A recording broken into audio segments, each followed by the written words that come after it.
Isang malaking balitang umugong sa showbiz matapos kumpirmahin na si Pancho Magno ang opisyal ng lumipat ng talent management.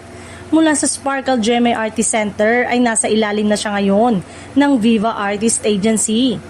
Nag-ugat ang balitang ito matapos i-welcome si Pancho bilang newest addition sa roster ng Viva, kung saan ibinahagi rin ang announcement sa kanilang official social media pages.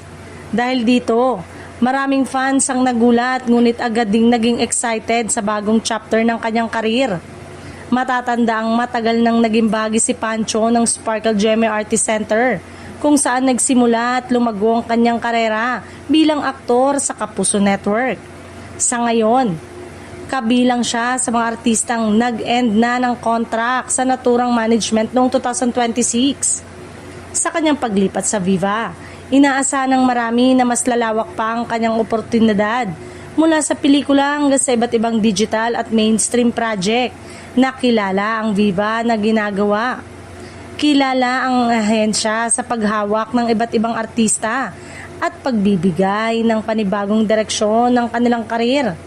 Hindi rin maikakaila na si Pancho ay isa sa mga versatile actor ng kanyang henerasyon na nakilala sa iba't ibang teleserye tulad ng Encantadia, First Yaya at Cruz vs. Cruz.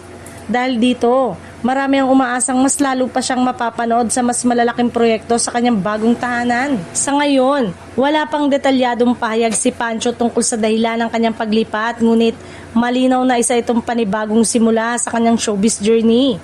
Para sa fans, exciting na abangan kung ano ang mga susunod niyang proyekto sa ilalim ng Viva Artist Agency.